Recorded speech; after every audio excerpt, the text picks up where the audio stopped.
आइए शुरू करते हैं इकोनॉमिक्स बीए पार्ट 2 और इसमें आपका रहेगा सेकेंड ईयर। इसमें सेमेस्टर 4 है। बीए, बीएससी, अदरवाइज़ बीकॉम में अगर आपके पास सब्जेक्ट है उसके लिए भी इम्पोर्टेंट क्वेश्चन रहेंगे ये। और यदि आप बीबीए कर रहे हैं और यदि आपके पास इकोनॉमिक्स से रिलेटेड कोई सब्जेक्ट है तो उसके लिए भी क्वेश्चन ही इंपॉर्टेंट रहेंगे। तो फर्स्ट टाइम अगर आप चैनल अपडेट करते हो तो सब्सक्राइब करके बेल आइकन को प्रेस कर दीजिएगा, जिससे जनता आपको अपडेट मिल सके। और हमारा टेलीग्राम चैनल आपको डिस्क्रिप्शन लिंक में मिल जाएगा। काफ़ी और भी हमारे जो सोशल मीडिया लिंक हैं वो भी आपको डिस्क्रिप्शन में मिल जाएंगे। तो प्लीज़ आप लोगों दोस्तों में, अपने दोस्तों में ज़रूर वीडियो को शेयर कीजिएगा, लाइक करके कमेंट करके वीडियो आगे जरूर बढ़ाएँ। तो आइए शुरू करते हैं पहला क्वेश्चन। इसमें हम 3 यूनिट कंप्लीट कर चुके हैं, ये हमारी 4 यूनिट है और इसमें भी लगभग हम 2 या 3 यूनिट कंप्लीट करेंगे। और आइए देखते हैं इंपॉर्टेंट क्वेश्चन, जो भी इंपॉर्टेंट क्वेश्चन हैं उनको देख लेते हैं फटाफट, क्योंकि आपका 5 तारीख को पेपर है और इसके बाद में एक वीडियो और आएगा और जो बच जाएंगे तो हम अगली पार्ट में उसे कंप्लीट कर लेंगे। तो पहला क्वेश्चन है, अंतर क्षेत्रीय व्यापार का आशय क्या होता है। तो देखिए यहाँ पर आपको उत्तर बा है, इनकी 2 क्षेत्रों के मध्य व्यापार किया जाने वाला अंतर क्षेत्रीय व्यापार कहलाता है। अगला क्वेश्चन है, अंतर क्षेत्रीय व्यापार का तात्पर्य क्या होता है। तो देखिए यहाँ पर भी वही है, 2 देशों के बीच में व्यापार करना और यहाँ भी 2 देशों के बीच में व्यापार करना। ठीक है, ये क्वेश्चन सेम है, दोनों से किस तरीके से पूछ सकता है आपसे। अगला क्वेश्चन देख लेते हैं, अंतर्राष्ट्रीय व्यापार के अंतर क्षेत्रीय व्यापार की एक विशिष्ट दशा है। ऐसे क्वेश्चन को आप जरूर अच्छे से याद कर लीजिएगा, क्योंकि ये जरूर पूछ लेता है। तो ये परिभाषा है, किसकी परिभाषा है, यह कथन किसका है। तो बर्टिल ओहलिन का ये कथन है। ठीक है, अगला क्वेश्चन आपका है, निरपेक्ष लागत सिद्धांत का प्रतिपादन किसने किया था। तो एडम स्मिथ जो हमारे शास्त्री हैं, तो उन्होंने इस सिद्धांत को प्रतिपादित किया है। एक विशिष्टीकरण संभव हो सकता है, केवल कब हो सकता है, स्थिर लागतों के अंतर्गत ये चीज़ संभव हो सकती है। अगला आप देख लेते हैं फटाफट, क्योंकि क्वेश्चन काफ़ी है इसमें, जो बच्चे आएंगे उन्हें हम अगले वीडियो में कंप्लीट कर लेंगे। और अगर आपने अभी नहीं देखा है तो फर्स्ट वीडियो इसका अपलोड हो चुका है। ज्योग्राफी का भी वीडियो आज आपको मिल जाएगा। तो दोस्तों में आप शेयर करते रहिएगा और 2 के आप जल्दी से जल्दी कंप्लीट कराने की आप प्रयास करें। दोस्तों में शेयर करेंगे तो ये बहुत जल्द पूरा हो जाएगा, हमारा टारगेट है। और जैसा हमने आपको रिस्पॉन्स दिया है, आपने जो सहयोग दिया उसका आपको बहुत ही बहुत धन्यवाद। निम्न में से कौन सा हैबर-एल द्वारा प्रतिपादित सिद्धांत है। तो अवसर लागत सिद्धांत ये हैबरलर द्वारा दिया गया है। अवसर लागत सिद्धांत जो है लागत से श्रेष्ठ है। अवसर लागत वास्तविक लागत से श्रेष्ठ है। कैसे है, तो किस शास्त्री की परिभाषा है ये सैमुअल्सन ने दिया परिभाषा। ठीक है, अगला क्वेश्चन है, अंतर्राष्ट्रीय व्यापार से हेक्सचर-ओह्लिन प्रमेय के पूर्व धारणाओं में निम्नलिखित में से कौन सी धारणा सबसे अधिक महत्वपूर्ण है। तो वो है द्विकारक मॉडल। अगला क्वेश्चन आपका है, व्यापार का अवसर लागत सिद्धांत है किसके बीच में है। तो व्यापार के तुलनात्मक लागत सिद्धांत के पक्ष में रहता है ये। अगला क्वेश्चन है, अवसर लागत सिद्धांत के अनुसार घटती हुई लागतों की दशा में उत्पादन की संभावना का वक्र कैसा होगा। तो मूल बिंदु के प्रति उन्नतो दर होगा ये। अगला क्वेश्चन आपका दिया हुआ है, व्यापार शर्तों के निर्माता कौन है। अच्छा क्वेश्चन है, इंपॉर्टेंट है, जीएस मिल है इसके आंसर में। देश की आयात क्षमता को सूचित करने वाली शर्त क्या होती है। तो आय व्यापार शर्त होती है, जो देश की आय व्यापार को सूचित करती है। इसके साथ ही अगला क्वेश्चन हमारा है वो ये है कि व्यापार की शर्तों से क्या आशय होता है। तो यहाँ पर आपका आंसर है वो है आयात के लिए किए गए भुगतान करने की शर्तें। अगला क्वेश्चन आपका है, व्यापार की जो शर्तें होती हैं उनसे क्या प्रभावित होता है। तो मांग की लोच प्रभावित होती है, पूर्ति या लोच प्रभावित होती है, प्रशुल्क नीति प्रभावित होती है, अर्थात सभी प्रभावित होते हैं इससे। ठीक है, अगला क्वेश्चन है, व्यापार की शर्तों से क्या आशय है। तो इससे आशय है आयात और निर्यात जो होता है उसके मूल्यों के अनुपात से रहता है। अगला क्वेश्चन आपका है, आय व्यापार की शर्तों का प्रतिपादन किसने किया था। तो जी.एम. डॉरेंस ने किया। आय व्यापार की शर्तें जो सिद्धांत है वो जी.एस. डॉरेंस ने दिया है। अगला क्वेश्चन है, अंतर्राष्ट्रीय व्यापार की शर्तों को निम्नलिखित 2 सूत्र द्वारा प्रदर्शित किया जा सकता है। तो कौन सा सूत्र इंपॉर्टेंट है आपका, ये है व्यापार की शर्तें बराबर आयात का व्यस्त मूल्य बटे निर्यातों का समस्त मूल्य। ठीक है। अगला क्वेश्चन है, ये क्वेश्चन अच्छे देख लेना क्योंकि ऐसे पूछ लेता है वो। और अगर ये आपका रिटन पेपर है, रिटन में भी ऐसे क्वेश्चन पूछ लेता है। कौन सा सूत्र व्यापार शर्तों का परिचायक है, यानी कि कौन सा सूत्र परिचायक है, तो ये आपका है बी। क्या दिया हुआ है, टी बराबर निर्यात मूल्यों का सूचांक बटे आयात मूल्यों का सूचांक और इज इक्वल टू यानी कि गुणा 100। तो इम्पोर्टेंट क्वेश्चन है, पढ़ लीजिए अच्छे से इसको। अगला क्वेश्चन आपका है, व्यापार की शर्तों के प्रतिकूल होने पर व्यापार पर क्या प्रभाव पड़ेगा। यानी यदि व्यापार की शर्तें प्रतिकूल हुई तो हमें व्यापार में घाटा होता है, और अगर अनुकूल हुई तो हमें लाभ मिलेगा। और अगर ये दोनों किसी स्थिति में नहीं होता है तो ना हमें लाभ मिलेगा ना हानि आएगी। अगला क्वेश्चन आपका है, निम्न में से कौन सा व्यापार शर्तों का एक रूप नहीं है। तो जो परिवहन लागत व्यापार शर्तें होती हैं, ये जो हैं व्यापार शर्तों का एक रूप नहीं होता है। अगला क्वेश्चन आपका है,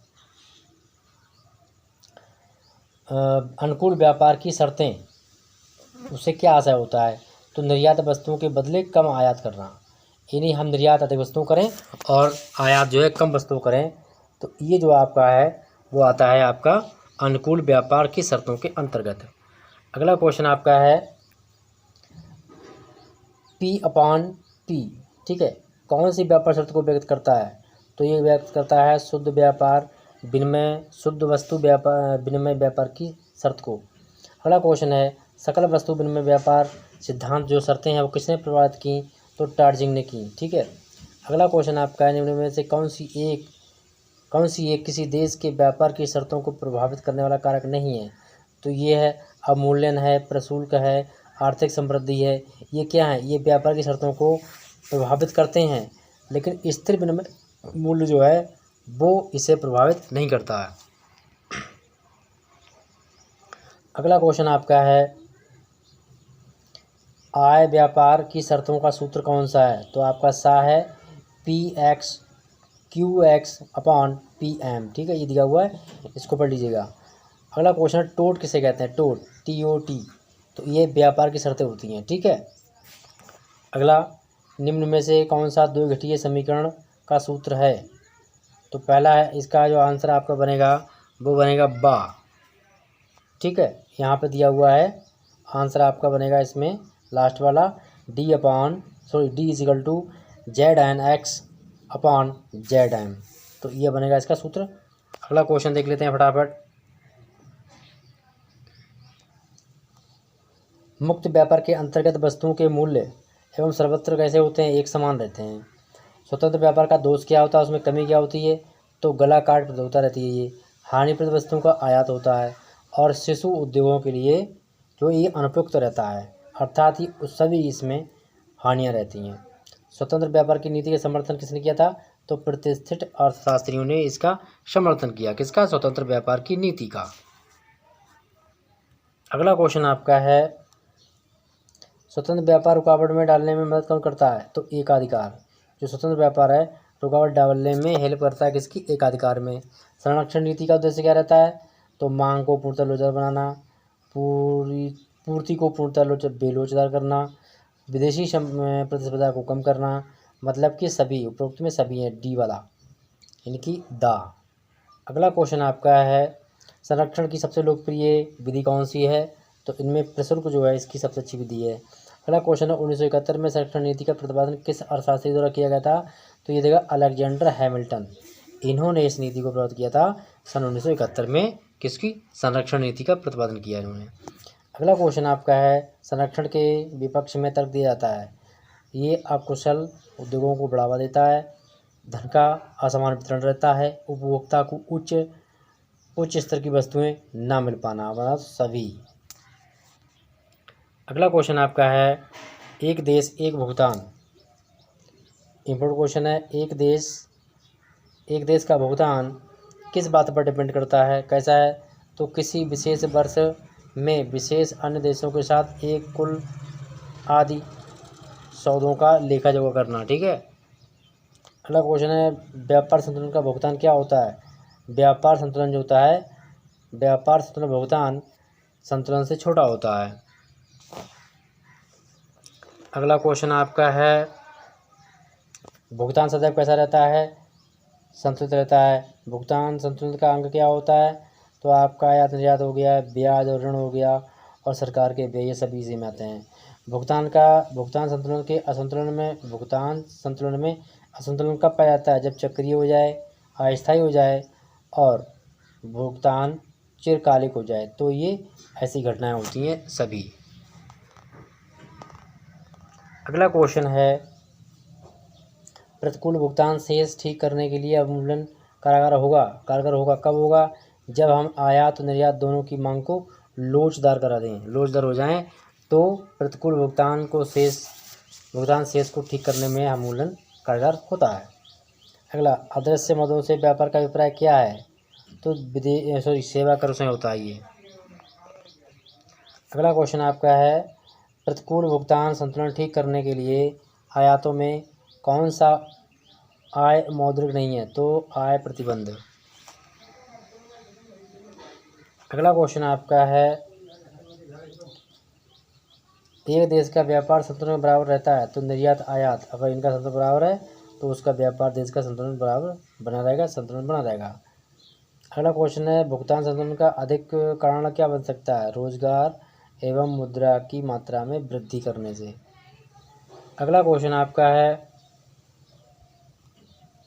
यदि दो देशों में स्वर्ण मुद्राओं का प्रचलन हो तो उनके मध्य विनिमय के दर की जो प्रतिक्रिया होगी क्या होगी? तो वो टकसाली क्षमता के अनुसार बन जाएगा। अगला क्वेश्चन आपका है, क्रय शक्ति क्षमता का आशय। तो इसमें है, दो देशों की अपरिवर्तनशील पत्र मुद्राओं के बीच विनिमय दर दोनों मुद्राओं के क्रय विक्रय के अनुपात में होती हैं। कब? जब क्रय शक्ति का सिद्धांत जब कोई पूछेगा तो उसको इसी तरीके से आपको समझा देना है। अगला है, क्रय शक्ति क्षमता सिद्धांत का प्रतिपादन किसने किया था? तो गुप्ता और कैसल ने दिया था इसका सिद्धांत। ये क्वेश्चन इंपॉर्टेंट है, अच्छे से देख लेना इसको।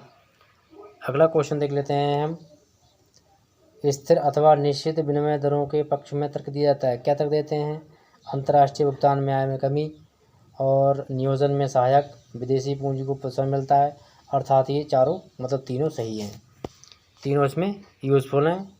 अगला क्वेश्चन आपका है, लोचपूर्ण विनिमय प्रणाली में विनिमय दर कितनी होती है? तो यह निर्णय कैसे निर्धारित की जाती है? तो विदेशी विनिमय बाजार की मांग एवं पूर्ति शक्तियों के द्वारा निर्धारित होती है। लोचपूर्ण विनिमय दरों के पक्ष में यानी कि इसके विपक्ष में क्या तर्क होता है? तो इसके तर्क दिया जाता है, व्यापार की शर्तों पर प्रतिकूल प्रभाव पड़ सकता है, भुगतान शेष में संतुलन का अनुकूलन ठीक नहीं रहेगा, विकासशील देशों के लिए अनुपयुक्त रहती है। ये चारों इन्हीं के उपरोक्त में सभी। अगला क्वेश्चन आपका है, विदेशी विनिमय बाजार में किसी भी सरकारी हस्तक्षेप को कहा जा सकता है विनिमय नियंत्रण कहते हैं इसके लिए। विनिमय मुद्रा अधिनियम यानी कि FMA भारत में कब लागू किया गया था? तो ये लागू होता है 1 जून 2000 को। अगला क्वेश्चन आपका है, वर्तमान समय में दर का निर्धारण होता है, ठीक है, कैसे होता है? ऑप्शन राइट जाएगा, विदेशी मुद्रा बाजार में विदेशी मुद्रा की मांग की पूर्ति करना, इनकी मांग की पूर्ति के द्वारा, ठीक है। बाकी इसमें WTO दिया हुआ, वर्ड दिया हुआ है, ये आपके अलग हैं, बा वाला सही जाएगा। निम्नलिखित में से कौन सा विनिमय निर्धारण सिद्धांत है? तो ये आपके टकसाली क्षमता सिद्धांत है, भुगतान संतुलन सिद्धांत है, क्रय शक्ति सिद्धांत है। ये क्या है? ये सभी विनिमय निर्धारण के सिद्धांत हैं, अर्थात सभी ठीक हैं ये। अगला क्वेश्चन आपकी यूनिट नंबर 5 आ गई।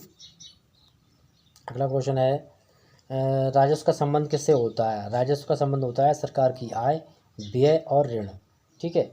राजस्व लोक की प्रकृति कैसी होती है?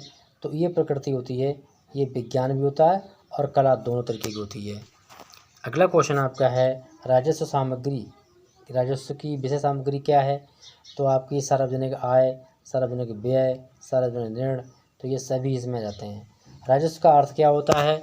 राजस्व का अर्थ होता है सार्वजनिक वित्त, ठीक है। अर्धविकसित देशों में राजस्व का उद्देश्य क्या होना चाहिए?